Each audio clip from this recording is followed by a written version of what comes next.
it's episode 31 of Preparing a Podcast, coming to you live and hot from Studio Chuck. Joining me as always in his green screen shirt that we will soon put some abs on. It's Chuck Byrne, everyone. That's the goal. The goal is to just green screen your body. Yeah, we'll just digitally. I don't know if we want to say the word improve, but enhance. I'll go with enhance. Yeah. I don't want to say improve. I mean, if you were just a green ball on a stick, I think I could work with that. Sometimes late at night, I wish I was a green ball on a stick. And anyone can be a green ball on the stick. You just have to try hard enough. It's all about the eye line, right? It's all about the eye line. It's all about the eye line. You gotta just know which way to look. Yeah. You gotta know which way to look all. And react and be like, oh no, that man's about to die. So we do have things to discuss. We have today. things to discuss. You may have noticed we've got some rebranding. We've been promising our listener some rebranding for quite some time. And we have. You try to create an interest in listening to the next episode. We try to create a buzz, which we only managed to do with our audio feed, which was yes, we did have a minor buzz issue with the audio feed, but I do believe that we've created a certain level of curiosity as to will these guys ever be fucking prepared to do anything? And the answer is a solid maybe. Almost. Almost. Almost. Baby steps. We feel we are on the precipice. Is that? We're on the edge. On the edge of glory. Yeah. Well, I don't know of glory, but of the format, right? Yeah. And so we've come up with some branding. Yes. For less than ideal. Less than ideal. Because I think everyone can agree that the world we currently live in, less than ideal. Less than ideal, yeah. And less than ideal is a more friendly title than dumpster fire. Well, see, that's the thing is I would like to avoid what so much of the internet is pointing out the terrible thing and then just complaining about the terrible thing. So I propose that we take the situation that is less than ideal, because I don't believe anything's ever a write-off. It's just less than ideal. Everything can be improved. Yes. And perhaps we examine ways in which we would improve it if we happen to be God King of the universe, right? Which could totally happen. It could totally happen. It could totally happen. We could start our own religion. I get bitten by spiders, none of which have been radioactive thus far. I microwave the spiders and then I let them bite me, and even that is not working. Question: will it kill the bug to microwave it? So far, yes. Okay, because I microwaved a bug in my microwave. Not if it's a cockroach. Nothing kills a cockroach. Okay, so it was a cockroach that didn't die in my microwave. No, you just made that cockroach stronger. Really? And like his children will now be that much more radioactive. They're going to be mad at you. They're going to come after you. The cockroaches will be mad at me because they are. I know I'm a sloppy eater. Okay. I'm a sloppy eater. Crumbs for all. I think it's more common than you would think. I think sloppy people, crumbs. No, but I think a lot of sloppy eaters, eat over the plate or over the sink. Yeah. I usually lean back and then after I'm done, I have a wonderful kind of Jackson Pollock display of crumbs and stains on my belly. For whoever wanders by? Yeah, for my belly.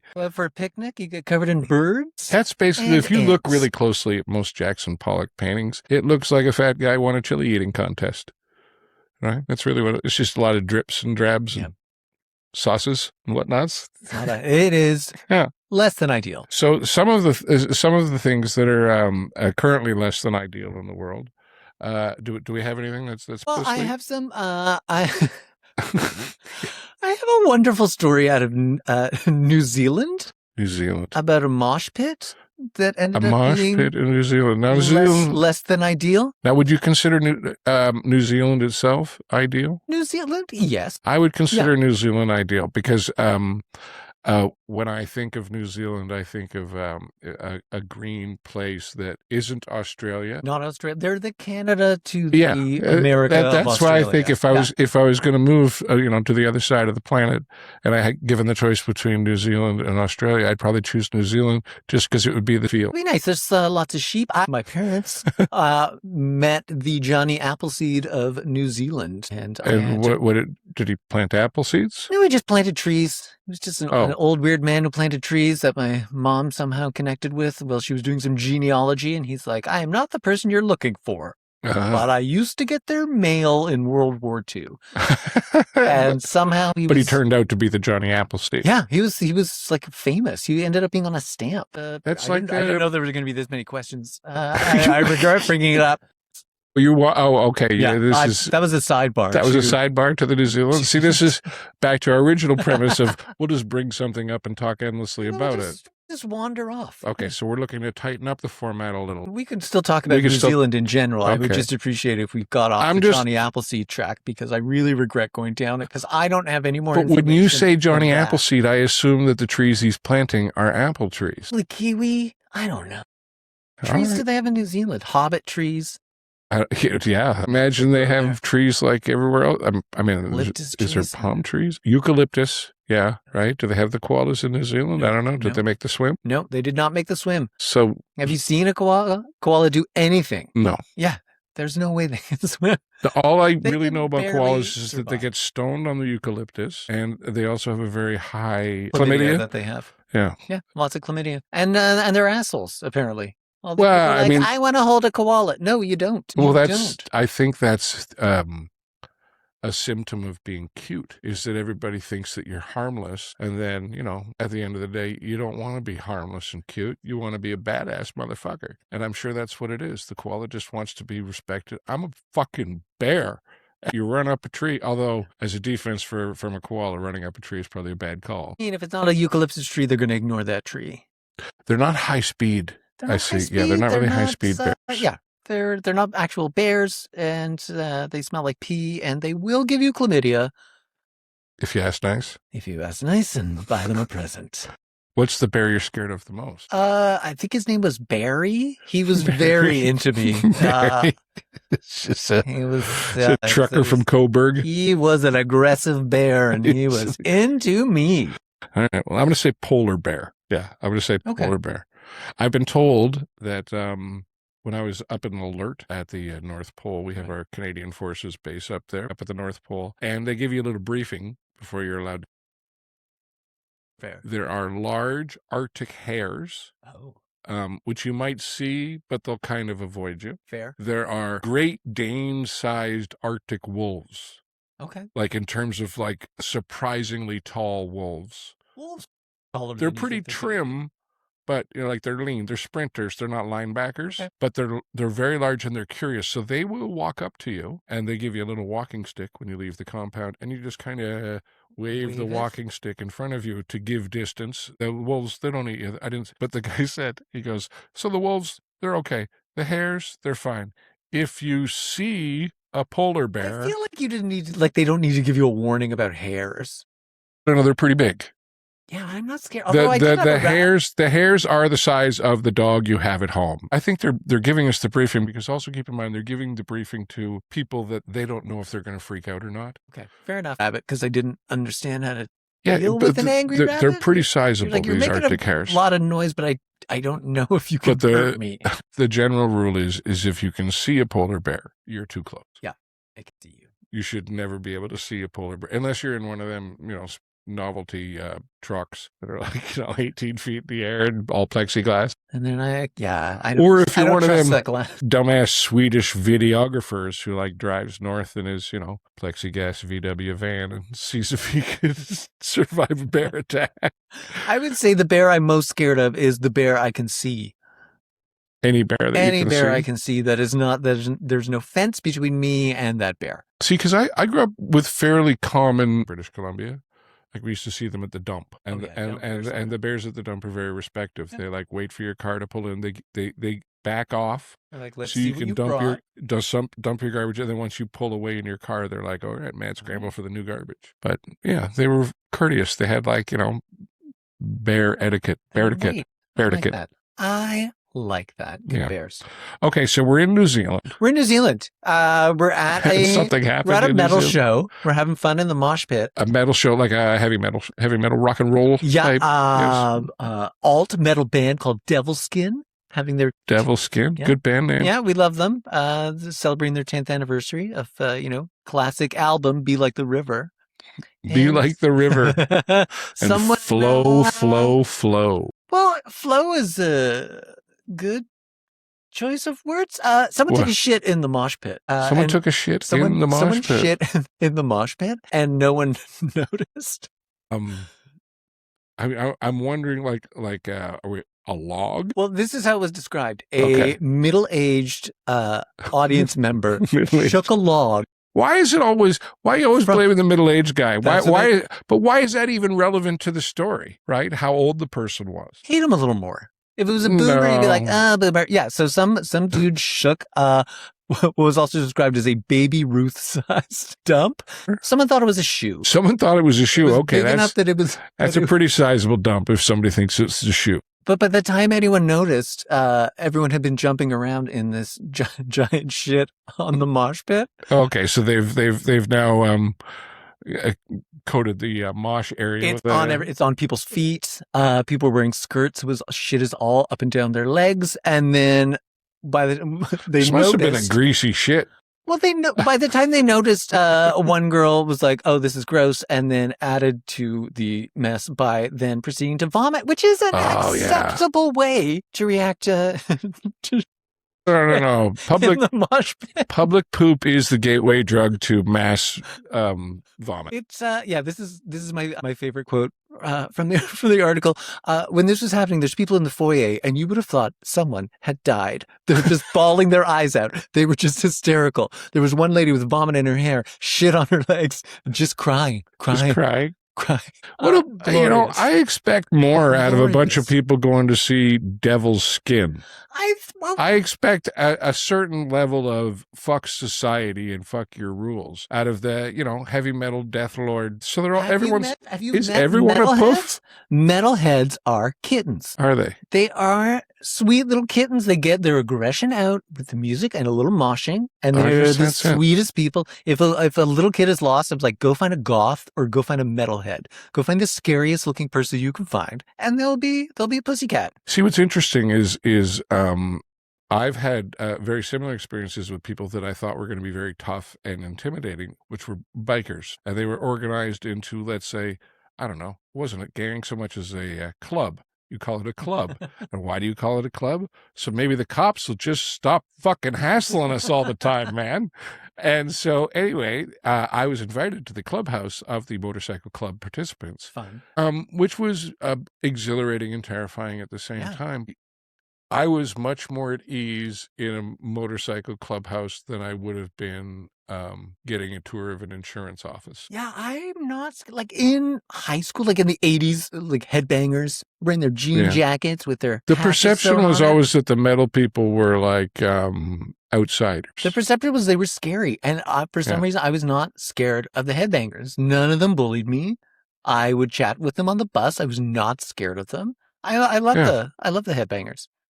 I would like them less. I would certainly say that the headbangers were more accepting of others than like the jocks. Yeah, no. I always found that the jocks were within themselves a very kind of closed society. You were allowed to be a jock and something else, but if you were a jock, that was like the primary.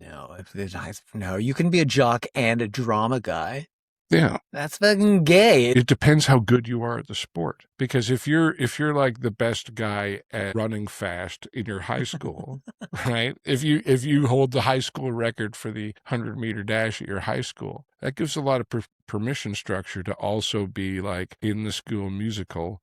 And if the 100-meter dash had like a bunch of jocks chasing me, you think you could pull it off? I would have been the fastest. If it was a chase-based speed event. Yeah, if I need some fear, and then Now, did you get chased a lot as a youngin? Oh, yeah.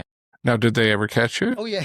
Now, what happened when they catch you? Well, one time they broke my wrist. They broke your wrist? Oh, yeah. Would they throw you off a trampoline? No, they just pushed me. And I immediately fell.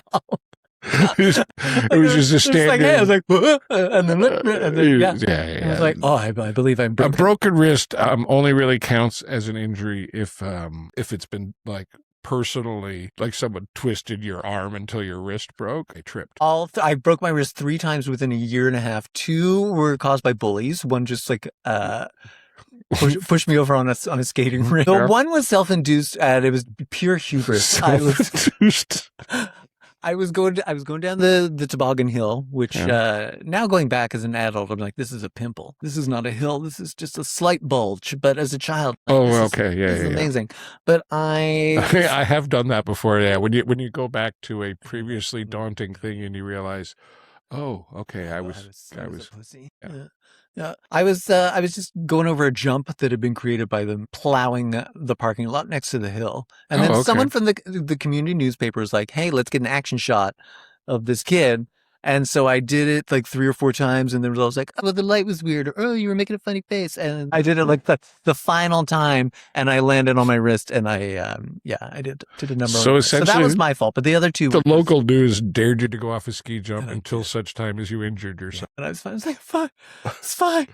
Were they concerned? They weren't concerned. I got into the paper though. I was that's the paper that I delivered. So there you go. I don't mean to brag, but that's pretty good. I delivered the Canada Standard Courier when it was just the Standard. There used to be 2 competing community newspapers before the mass amalgamation of the Ottawa Valley newspaper system, and then it all changed. It all changed. It used to be about kids on toboggans. It used to be about people selling one shoe in the classified. Yeah, my favorite classifieds are the.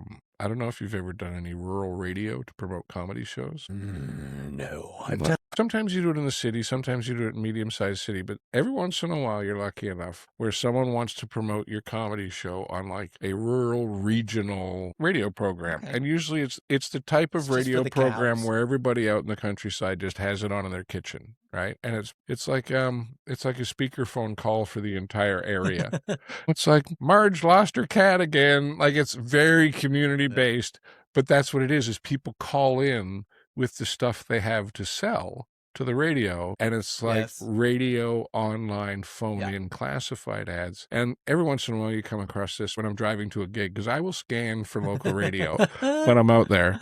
I need some references to open the show with. I just think it's like of an age gone by where people are like, I'm selling a shovel. Gently use shovel. And it's just, I got a new shovel. This one's perfectly good. I needed a new one because this one has a flat front, and I needed a pointed front for the project I'm doing. I had a shovel. I wanted a spade. I've now purchased a spade, so I have a shovel I have no use for. Yeah, and I don't need both in my life. Yeah. A simpler time when, you could pick a lane, shovel or spade. Because all my radio has been big city radio, man. Yeah. CBC. Zoomer radio. I used to be a regular on Zoomer. I would do a call-in advice. It's part of the Zoomer radio, and it was always the same old lady who would call in. I'm like, "You're just lonely. Yeah, I don't believe you have a cat." Well, it's like the people that call into C-SPAN. Yeah, that's why you call into anything. It's. I mean, nobody listening to the radio in a room full of people says, "Hang on, I got to call this guy." They discuss it with the people around them, and then that dissipates the need to call somebody at the radio station. Fair. You call, there's only a couple of reasons to call a radio station. You want to win some tickets. Yeah. You want to dispute a traffic report. Fair. Or you're just lonely, man. I have a 4th reason. What? You are a child, and for some reason, an Ottawa radio station used to let you call in and sing Christmas carols. Really? And my sister Janet and I would always be like, "All right, we need to share our sweet voices with the world." And we would every year we would call in and insist that we. Yeah. Maybe they didn't. Maybe we were just weird kids who were just calling a radio station and bullying them into putting us on the air. I used to have singing "Good King Wenceslas." Really? Yeah. Fascinating. I used to have a friend that worked in Vancouver on the radio, and she worked like 12 till 4 a.m. Like it was not a lot of people out, not a lot of people listening to the radio. She had the junior slot, but I was usually coming home from shows and stuff like that late at night. So I would call into the radio station to give live traffic updates when there was nobody on the road. And so it was always, coming down Granville Street, smooth sailing. Smooth sailing. Not a lot of people out here. Nope. 3:46 in the morning. I almost hit a rabbit, but it changed his mind at the last minute. If you're willing to be at work 4 hours early, it's smooth sailing right now. Get up and get at it. I'm not even stopping at red lights. I'm just going right through. It's great. Yeah, it was, and that was just for me. It was fun because that was when I first started doing comedy, and so that felt like I'm in show business. I'm on the radio, just calling in and being an idiot. I mean, it's a type of show business. So at the end, of New Zealand, they shit in the mosh pit. Yep. Everybody got covered in shit. Yep. Now, was there a crescendo of vomit?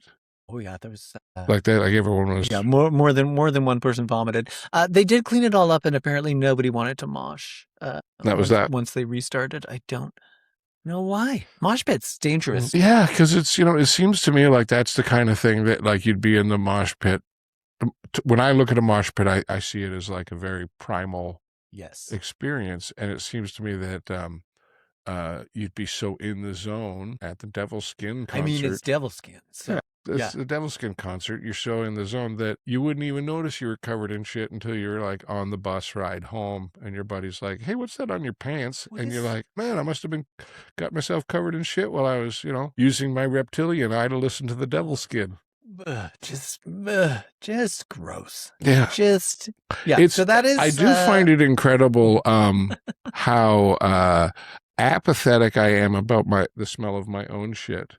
Whereas how freaked out you get about my shit. You get so freaked out absolutely freaked out I am about anybody else's shit. Yeah. That's your lizard brain. And both of those shits could be like on the same diet plan of the same for weeks. Same smell profile, I guess you'd say, stink profile. Yes. But for some reason, if it came out of somebody else's butt, gross. Yeah, it's the same with farts.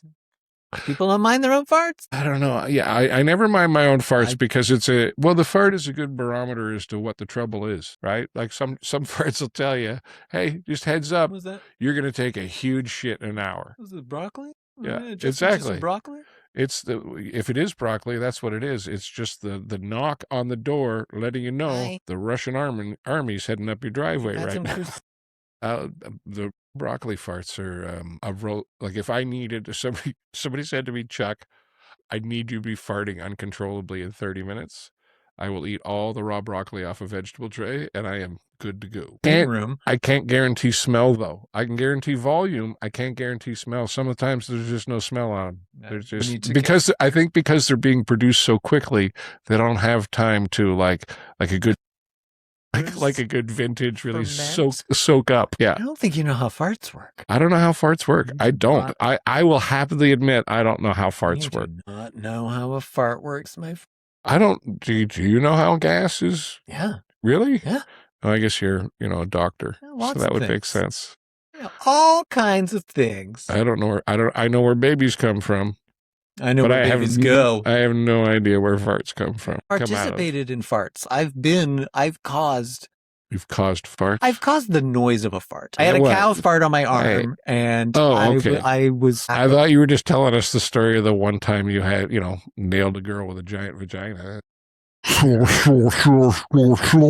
I couldn't tell you the size of the vaginas of the girls that I nailed. I think they were regular size. You were trying not to make eye contact. I wasn't looking. I was not looking. So that would be a good example of like when we talk about the less than ideal format that we're working towards. That would be, I think this would be a good example of how perspective can change. Because if I say to you, vagina for lunch. Whose vagina? Oh, what vagina? But generally speaking, is it cooked? Vagina for lunch, that would be ideal, ideal. That would be less than ideal. Yeah, I'll just have a salad. Whereas if you said to me, vagina for lunch. Vagina for lunch, Chuck? Ideal, right? That would be ideal. Vagina for lunch sounds ideal to me. Again, it depends on the species of this vagina. Species? No. I don't automatically go to when you say vagina. The first thing in my mind is not human vagina. Let's maybe lay this down as a policy point for the new show. That when I reference vagina, always human vagina. All right, fair enough. It is always going to be human vagina that I'm referencing. If I'm speaking about trying to track down some vagina, it's going to be human vagina. It's going to be adult. Sure. I don't know if I'd use the word aged so much as I would experienced. Seasoned, yes. Like a cast iron pan. I want a seasoned vagina. Yeah, one that knows what it's doing. The first couple of times I ever had, let's just say, intimate relations with a woman. Okay. It was with a woman that was about the same age as me. And I was a very young man in my late teens, early 20s when this was happening. And for the most part, it was all very exciting and confusing and kind of over before I realized really what was going on. It was like, it's like the first time you go on Magic Mountain, right? And you don't realize, so it's a roller coaster in the dark, but you really kind of realize that as you're exiting the ride. That's how they get you, right? Because you want to get back on the ride, right? And then eventually you kind of figure out, okay. I've just interacted with far more non-human vaginas than human ones, so that's just where my brain goes. Okay, so that's just a data point issue. Yeah. All right. I just have far more experience with, I'm trying to think of an instance where I've had a situation with a non-human vagina. I would hope that you haven't had one. It would be weird if you had. Well, I have a female dog, so I watched her spend hours licking her vagina. Someone's got to do it. You got to get rid of the taste of the dog food. That's why they do it. Oh, that's terrible. I really like that. I really like that. All right, so New Zealand. They all got covered in shit in New Zealand. All right, so that was my one less than ideal story. That was your less than ideal story. I have another less than ideal. Are you a Katy Perry fan? First of all, congratulations on your 1-year anniversary with Justin Trudeau. Justin Trudeau. She really took those signs to heart. You know what's interesting is I feel the same way about Katy Perry as I feel about Justin Trudeau, in that I understand why both of them are well known. I think there were other people more deserving. Fair. Yeah. Yeah. Absolutely. Then you will definitely like this. So she was doing a concert recently. She's got a bit where she's in like a giant plastic bottle. All right. And like crowd surfs, except this crowd refused to surf her back to the stage. So she was just trapped in this inflatable plastic bottle with the soccer crowd won't give you your beach ball back. There was absolutely no exit plan. I felt slightly bad for her, but also not bad for her. No, you don't feel bad. You don't feel bad for don't feel bad for the pretty girl who went to space ever. She didn't go to space. She went to orbit. Calm down. Well, you guys went to orbit. She's an astronaut. It's not space. For realsies. Ugh. She's for realsies an astronaut. Oh, you kissed the ground. Calm down. We were just in orbit. All you were doing. That is a good Katy Perry story, though, where the crowd just won't let her back on stage. Just the look on her face, because you can't really see her because she's in a giant inflatable plastic bottle. But the moment where she's like, "Oh, I'm not having fun anymore," it's just like that's the thing. It's that incredible razor's edge of being that kind of celebrity. Is that she wants to do that thing where she surfs through the crowd and how cool is it? And she's like a giant ice cream cone. Yeah, exactly. You're a giant ice cream cone or whatever the hell you're dressed up as. But as a celebrity, when things go a little bit off, you have to overreact because you don't know, there might be somebody in the crowd that the reason why they're not bringing me back to the stage is because 6 people went to the concert last week. They know you're going to do this, and now they want to kidnap you. They wish harm upon you. They wish harm upon you. They wish harm. I laughed so hard. My current biggest less than ideal is the U.S. president right now. I forget his name. What does this mean? I'm sure someone will mention it in the comments. I've got some issues with the internet. Remember we talked about the video that I posted? I'm just kind of poking people with a stick. It's almost too effective. It's starting to get personal. How many times can somebody call you a retard before you start to think, am I retarded? Well, you had a lot of comments. I was like, that's a lot of comments. Comments were not, it was like 8,000 none of these comments. Are nice. I'm like, I even made one. I was there was, I would say about 12% of the comments were like, you go, girl. And all the rest of them were, you're a retard. We're going to bomb your country. And it was just. I click on them. It's like, oh, you have one friend. I was like, this is not a real person. Oh, yeah. The bots go nuts. This is not a real person. This is not a real person. What's really fun to watch is the bots actually fight with each other? They start going after each other, right? It's like watching Elon Musk and George Soros, have a slap fight. Eventually it's just going to be AI fighting with AI. On the internet. AI is dead. Yeah, AI is just generally disappointing at this. One escaped and hacked another AI system. That was interesting. Yeah, as soon as they took the safety protocols off, the AI was like, oh, finally I can blow everything up.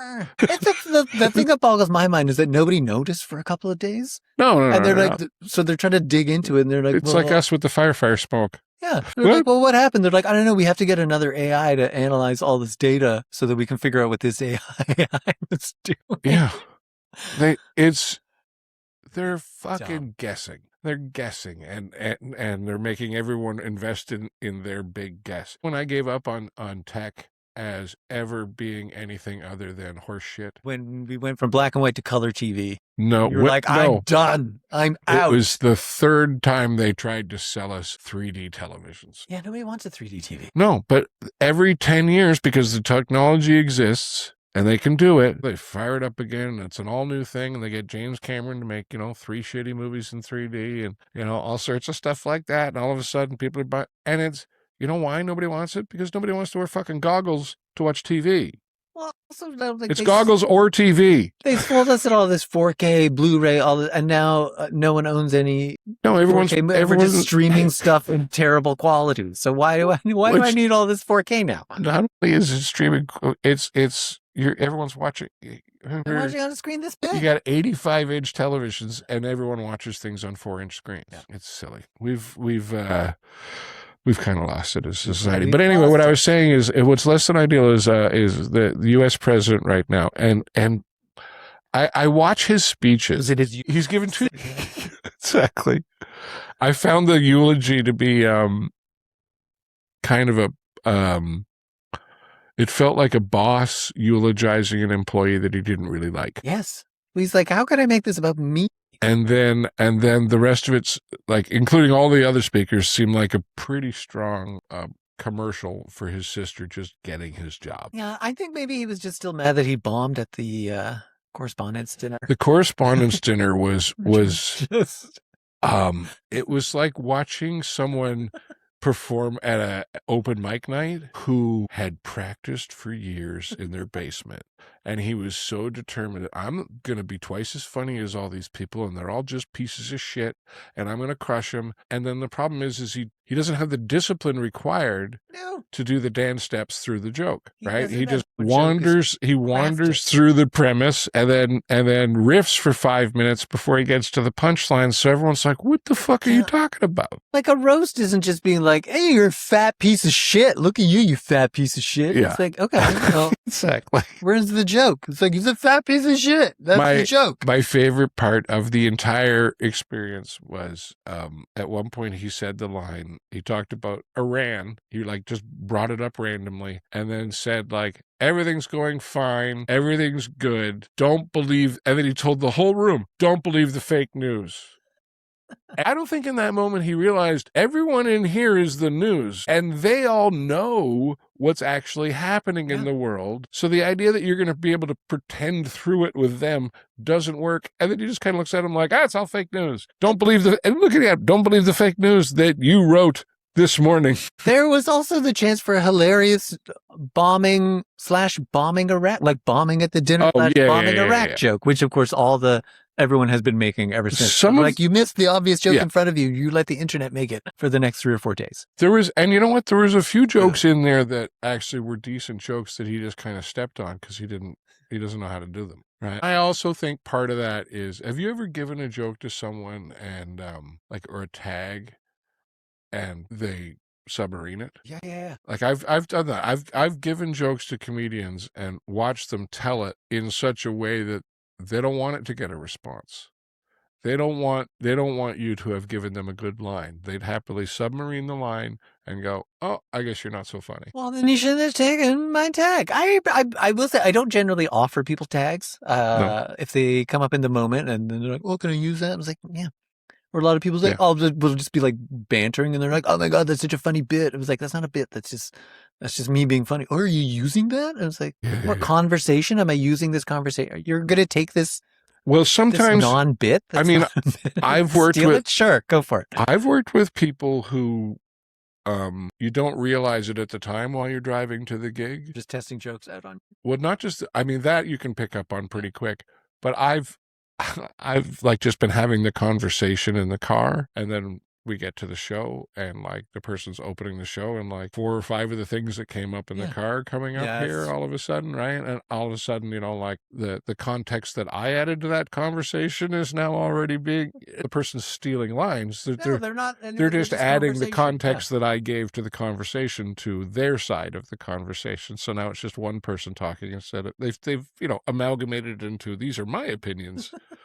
It bothers me if someone does a line of mine in front of me, just because now it looks like I'm saying what they said instead of the other way around. But I've never thought that. I've watched people do like complete bits of mine in front of me, and they're rarely as good as the factory original because they're not theirs. Yeah, there's very few covers that are better than the original. There's some. Whitney Houston, I Will Always Love You. I will argue that it's not better than the original, but it's pretty good. Well, I mean, Soft Cell's Tainted Love, that's definitely better than the original. Yeah. You know what I've been listening to is on the XM satellite radio. I've been listening to this. They take modern music and they just make it a piano track. Okay, so they're making music? It's kind of elevator music. It reminds me of Westworld. Remember when they were in the saloon in Westworld? They had like the player piano, but it was playing like Collective Soul, or like it was playing modern rock music. They did that on the player piano. Bridgerton. I only watched a couple of episodes because woof. You only could get through a couple of episodes of Bridgerton? I thought it would be fun. I'm like, okay, that makes me feel less bad about blowing off Bridgerton because I watched like half an episode and I'm like, so this is like it's like a shitty Netflix version of something I'd want to watch. Yeah, it's like Downton Abbey if it was real dumb. But yeah, it's like Downton Abbey crossed with Mean Girls.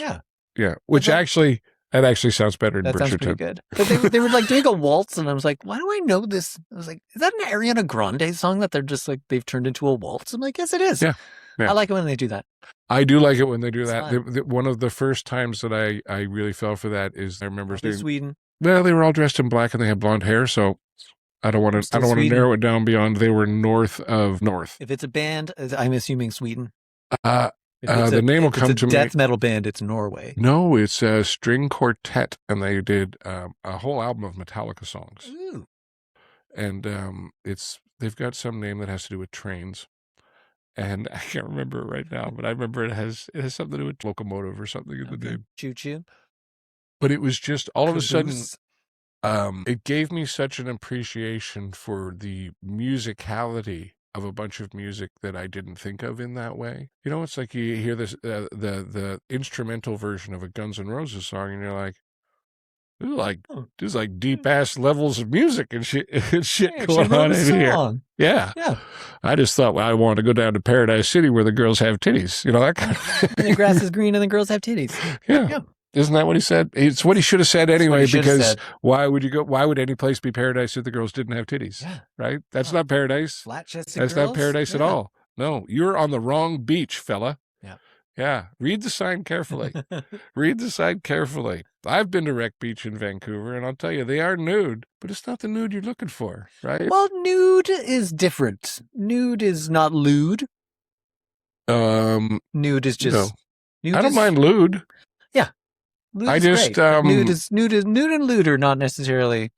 One of the times that I went to Wreck Beach, there's been a few times because it used to be really the only reliable place to buy high quality mushrooms in Vancouver. Fair. And you had to go down the steps to the beach, and you had this beautiful view of the ocean, and then you had to remember, don't do the mushrooms here, man. You'll never get back up that stairs. You'll never get back up those stairs.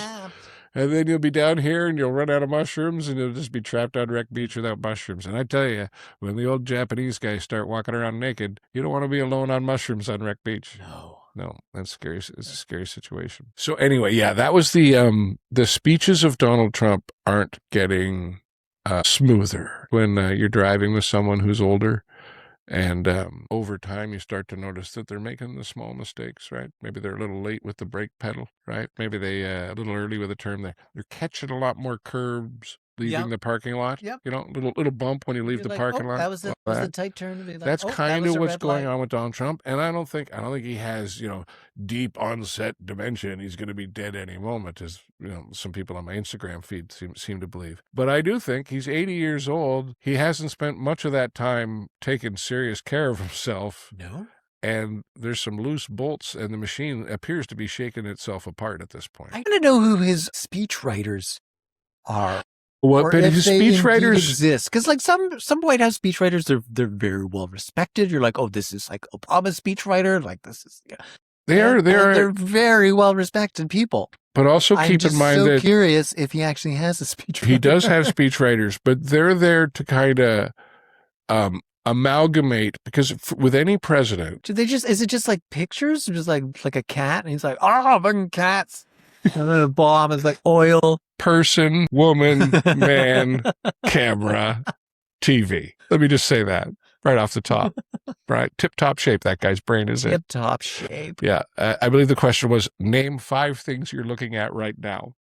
At least he didn't read the ChatGPT prompt like that member of Parliament in New Brunswick did. Yeah, the legislature. Jesus. That's come on. It's never good when you're giving a speech and not paying attention to the words that are coming out. And in the middle of the speech, you have a line that says, "Flip record over now." Yeah.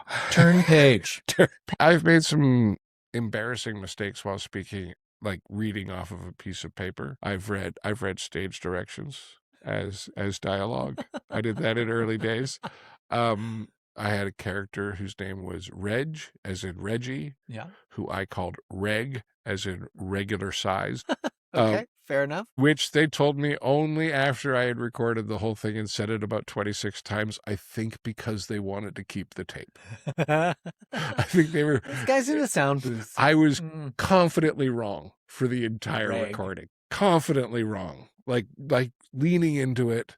This is good stuff I'm laying down here. And just the whole thing was wrong. Oh, now I'm going to be paranoid about my voice. I don't do a lot of voice work. I have a wonderful voice, but apparently not a very good reader phonetically. Yeah, phonics are tough, man. Phonics are hard, man. So as it stands now, as our Strait of Hormuz watch. Open? Is it? I don't know. I don't know. Closed? I just, once again, this seems like the kind of thing that should be easy to know, and it isn't, which is confusing to me. Although the Iranians attacked a Saudi oil ship in the Red Sea, which, would you know the geography at all there? Yeah. Yeah, it is a considerable distance from the Strait of Hormuz. It's quite far. Yeah, a considerable distance. It's like, they're around the end of the peninsula there, up in the other sea.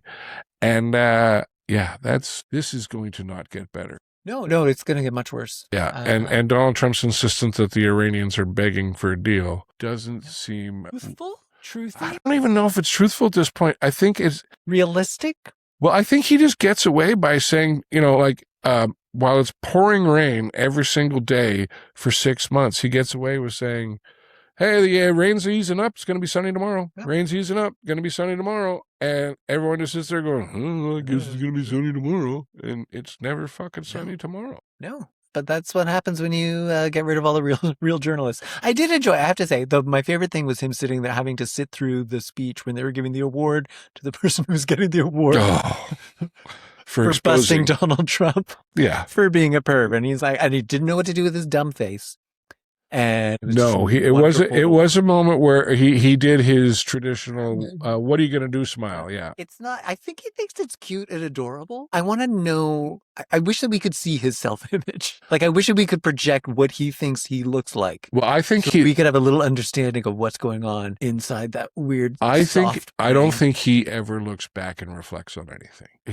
His browser history is an etch-a-sketch. Like, he just does not look back, and there, because if he did look back, all of a sudden you have to be accountable for all of it, right? And so he doesn't look back at all. Everything's just forward progress. Doesn't matter what he said yesterday. He'll say something else tomorrow. There's always another thing. It's always forward progress. But as a result, I don't think he's ever painted himself into quite the corner he's managed to paint himself into now. But what's really incredible, I think he's going to walk through that wet paint. I don't think he cares. All of these Republicans that he's primaried and he's ending their careers in disgrace are still voting with him. Yep. It's still money to be made. Well, I don't know who actually runs the world, but whoever is doing it has got firm control. Yeah. Because I don't think it's Donald Trump who is insisting that all these Republicans support fascism. I don't think it's Trump. I think there's the moneyed interests are still making money on this. Yeah, that's the problem. When Trump is gone, the apparatus that supported him is all still in place. So it's not like, smooth sailing. I'm like, no. No. Look behind the curtain. See what the people behind the curtain are doing. That's what we need to worry about.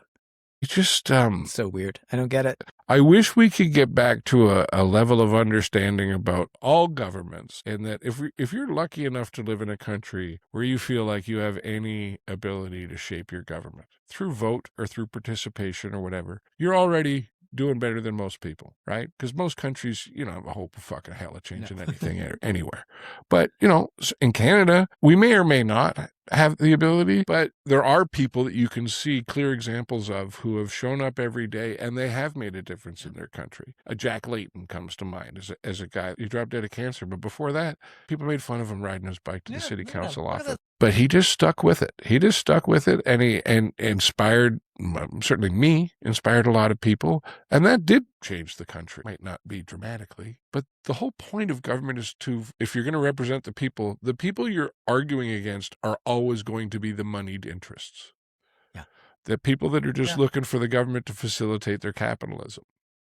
And I think, to my way of thinking, as someone who leans a little bit further left, is that the government's there, yes, to help facilitate business, but also to get my fucking cut. Yes. I want my cut. Yeah. I want my cut. I don't care what you do. I mean, hey, dig a fucking coal mine. God bless you, dig a coal mine. I'll give you the approval for the coal mine, but give me my fucking cut. Yeah, why did we help pay for all these satellites so that all these data centers, telecom companies can then? God bless you. God bless you, Meta. Why is my cell bill so high when I helped build all that infrastructure with my tax dollars? That's my point. Is why are communities who are saying, okay, to, Meta, you can build your giant data center here. But Sarah Connor was trying to blow up. It's all coming true. We get equity. You make all the investment and give us some equity. We're going to be owners in this because that way we got a fucking say in what happens. Because especially if you're getting, massive tax abatement, we shouldn't have to pay taxes because we want to build something poisonous in your town. I mean, what the fuck, man? Ugh. What's frustrating is I've been watching, I don't know what's happened in the States with these flock cameras. Every single car that goes by, it's like, there's Larry on his way to wherever, and there's Debbie on her way to whatever. And so it's capable, right? If you power it up, it's capable of kind of keeping track of where everybody goes all the time. You can be like, pick out all the cars with bumper stickers that are like pro-Trump, or pick out all the cars with bumper stickers that are anti-Trump. It's like, let's follow them around. Well, also, now that we've arrested you for breaking a window, now we're going to let the computer see any other thing that you did while you were in your car ever. It does seem a little, why? Right. And their argument is like, well, if somebody's, involved in a high-speed chase or does something, it can find a stolen car. And I'm like, yeah, okay. But it seems like a pretty big investment to track down the 30 stolen cars a year you're doing in your town. This is preventing any crime. It's letting you find some criminals, which is fine. It's all post-op. You track down women that have had abortions. Yeah. They use Speaking of post-op. But that's what it is. It seems like a giant pile of money to catch a bunch of people that we wouldn't have been terribly upset with if they'd gotten away with it. It's all profoundly stupid. Although now they're worried that they're going to be tracking people people as well.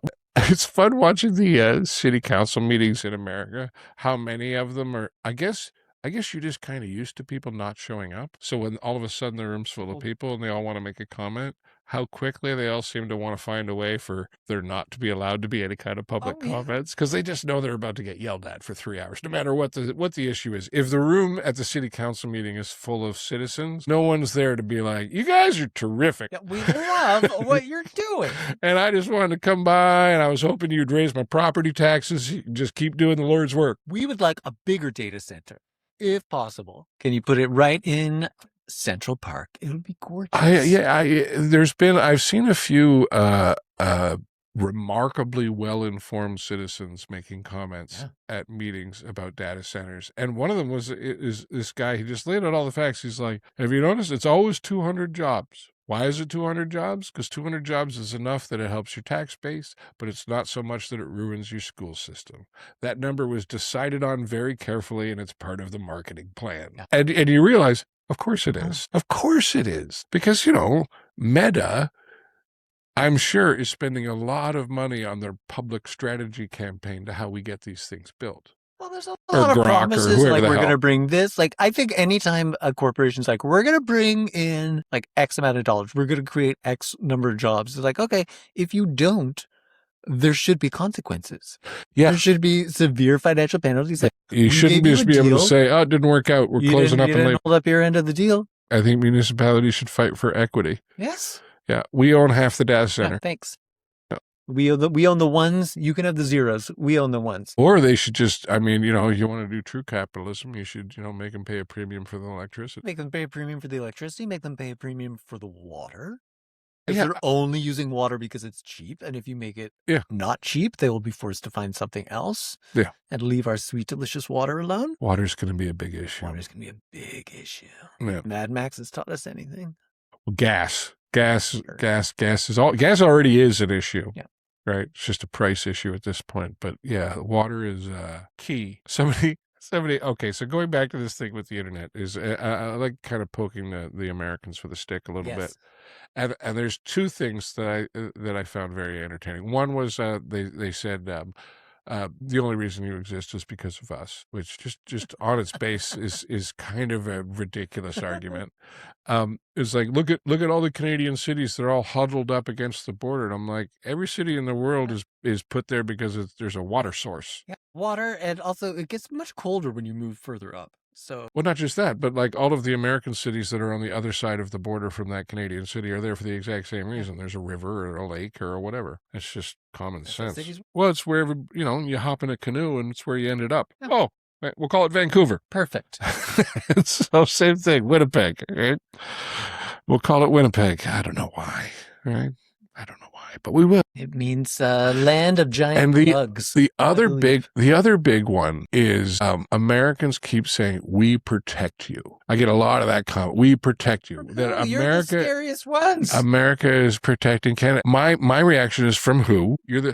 But what I'm starting to realize is that for the last 25 years, since 9/11, America has been told every day that they should be scared. Yes. And that people are coming for them. Yeah, there's the scared. And I don't think any population can withstand that over time. And I think as a result, they see threats everywhere, even though they can't name them specifically. Well, they're terrified of everything. That's the thing. It's like, who are we protecting you from? Like, I've been here my whole life, and not once has anyone ever said, look out, missiles coming. Yeah, I've never been like, is that the Chinese army coming over the hill? And now you can make the argument that if America didn't have so many missiles that nobody wants to attack it, that China would have invaded Canada. And I don't buy it. China built a wall around its country. That kind of tells you everything about their mindset, right? It's a great wall. Stay off our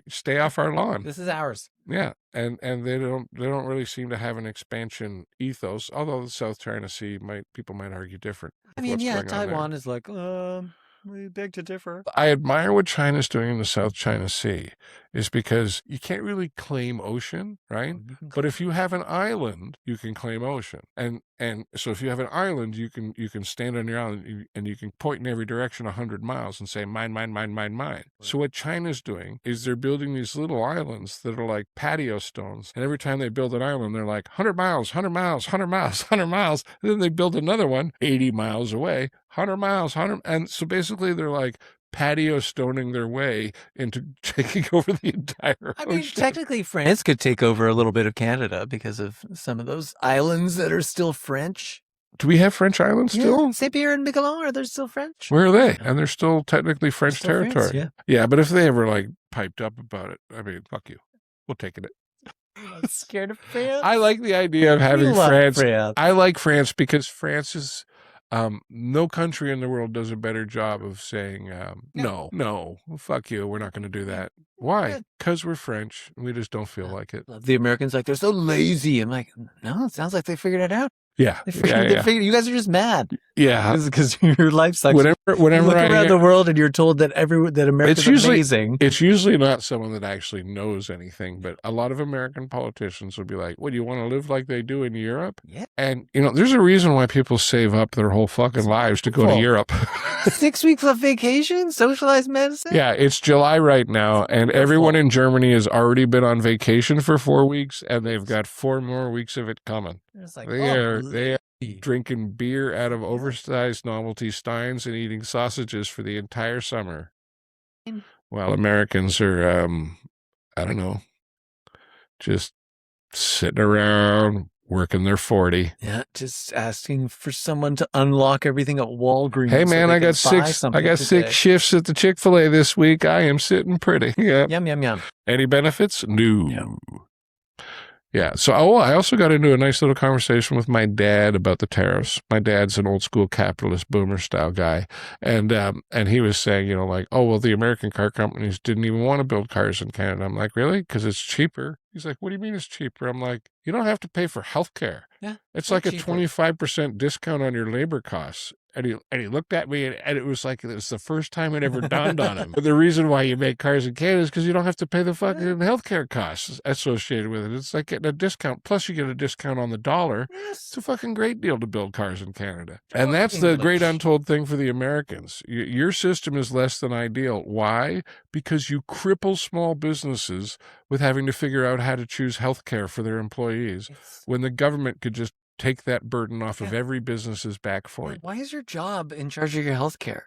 It's the dumbest thing. Because that was the easiest way to build a system. It's dumb. Right? Is to give somebody else the responsibility of paying for it. Probably did make sense 100 years ago. It doesn't make sense now, especially because when you go from job to job, your health care goes either away or... I mean, there are people that take jobs pretty much for the health care. I mean, that's even true in Canada. I know people that... if they have kids that have health issues, and so as a result, they're never going to leave their job because they have really good health benefits at that job. Yeah, the Giants' benefits are quite stupid. Stupidly good. And that's another thing Americans don't understand is we have private insurance in Canada. You can live like a big fat VIP on your fancy insurance, or you can just be a regular person who gets health care. I mean, it's the difference between you go to the hospital, you're in a room with a bunch of people, or you got good benefits, so you get a private room. You're still getting health care. It's just a little bit nicer. A little bit nicer. And the great thing about the system that we have like that is the people who want to be fancy, by spending that money, they help subsidize everybody else who just wants to show up. Yes, I don't argue that there are areas in our healthcare system that should be privatized because it can be efficient and quick. But I don't like what Alberta's doing, where they're really trying to create a system where if you're rich, you can kind of sidestep the whole operation. Yeah. But, I don't mind rich people from buying their way into better services. Well, I don't mind everybody. It's not impossible. Well, it's like what happens at Disneyland. Just have to curb it. Right? It's what happens at Disneyland. You can buy a pass and you can go on the rides. Or you can buy a pass that allows you to skip the line on a certain number of rides. I did it at Canada's Wonderland one time. Or you can buy a pass that lets you skip lines everywhere. Or you can get a specialty novelty pass if you're in a wheelchair that just lets you come in and do it. There's 18 levels of priority in VIP. And at some point, if you're just the regular person, you're just a fucking chump who paid the cover. I felt so guilty when I got the fast pass at Canada's Wonderland, but then after the first line I bypassed, I'm just like, bye chumps. I will say with our passes, I think you get fast track, every hour and a half or something. It's you get a certain number of them, per day or per ticket or whatever. We use them kind of as our nuclear weapons for we really want to do this ride and there's a really long line, right? So we'd use it there. Smart. Yeah, and if it was a weaker ride, we'll just wait, because usually we would like to use the fast pass for the second. You wait in line to ride it, and then if it was really awesome, we'd be like, all right, let's do that one again. Yeah, we'll do another lap on that. Nice. We did luck out because there was a rainstorm. And everybody in Florida apparently melts. So they all ran away from the rain. Everybody went inside. And we got to go on it was like a train, mountain, roller coaster thing. It was some sort of Western theme. It might have been, for some reason, I'm thinking about Snap, Crackle, and Pop. Rice Krispies, guys. Kellogg's? I think it might just be the hat that guy's got on. Is that what it is? Thunder Thunder Mountain? Mountain. Thunder Mountain. And it was a great ride. But because it was raining, it was off like on its own in the park, and everyone had run away into the like food buildings and stuff to get out of the Florida downpour. And so we just decided, screw it. And we did it in the rain. It was like, it's like kind of a half indoor, half outdoor ride. So we're getting nailed by the rain. Give us the thunder. We got to ride it like 9 times in a row. We were literally like jumping off of the train and then running right around back onto the train again. It was so awesome. Glorious. Well, when you get to do something like that, we went on that thing 6 times in a row in 40 minutes, and it seemed like we were like working the system. I did once, this was like a corporate sponsored event, go to the Islands of Adventure in like Orlando. And they closed off the park for it. They wouldn't let us in the whole thing. The old Michael Jackson treatment. Like go here and then go here. And then there was like free food everywhere, just like buffets set up, and then like free booze. So you'd like chug a beer, run on a roller coaster with no line, chug another beer. Run on another. It was amazing. I never do well with free booze. I never do well because we paid for the tickets, but we schmoozed we managed to sit at a table for a free. We're students, so we were looking for free stuff all the time. Yeah. So it was like a free talk, free dinner, some drug company, and we happened to sit with like the president of the company. Oh, yeah. And I somehow schmoozed him and got like 20 free tickets for this thing that all these people had paid for. And we're like, yeah. That happens. Glorious. I will say that does happen at gigs every once in a while where you show up at the gig and they've got drink tickets. So the guy pulls you off an arm's length of drink tickets. And it's like, I mean, I got if you need me to ruin the show, you could just ask nicely. You don't have to ply me with an arm's length of bourbon. Adorable. Chuck, should we wrap this? I think we should wrap it up. All right. I think we should wrap it up. Let's just wrap it up. I was going to wrap it up with another. Do you have something positive? Something positive. Something that is ideal this was my favorite ideal thing that happened. It was Comic-Con, San Diego Comic-Con last weekend. Okay. The big Comic-Con and where they do all the announcements. They do all the announcements, all the new trailers come out. The new Spaceballs movie. Oh, I am excited about the reaction that Rick Moranis got. That's got to be when he showed up. I was just like, Rick Moranis is back. He's out of retirement. That totally made I was like, this is ideal. I think my favorite part of Rick Moranis coming out of retirement is the level of excitement about Rick Moranis coming out of retirement, because there's so many people that grew up on him. Yeah, and there's no dirt on Rick Moranis. No. Where'd he go? It's like when he was raising his family because his wife died. He's a good man. Yeah. Back in the Ghostbusters 2, Rick Moranis.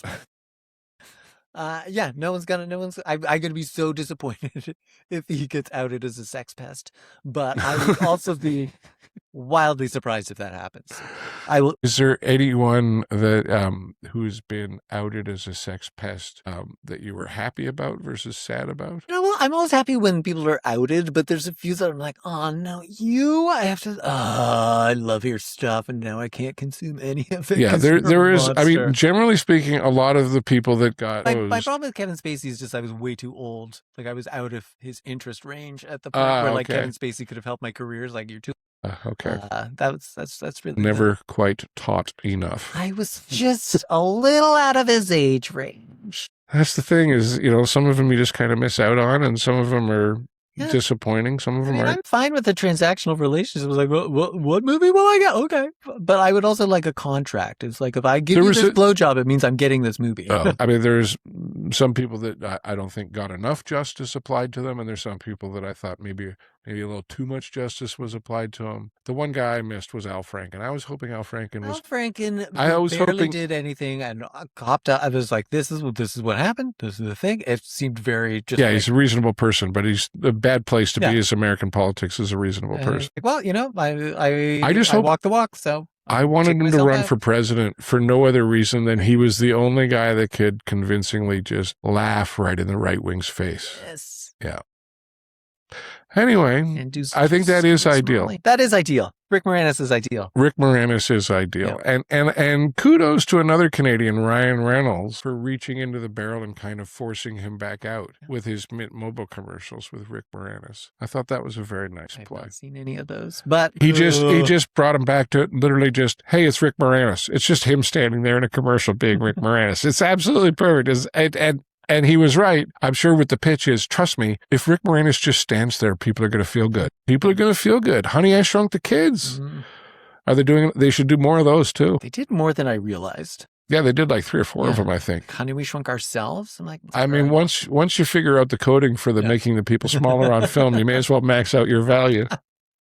That's the thing. So I don't know if we won't be back in this format. No, this is it. This is it. We're closing it out on 31. It's been a hell of a ride, though. It's been a good ride. It's been fun. It's been fun preparing. I would say in the 31 plus hours of content that we have created, there have easily been 31 plus moments worth remembering. Right.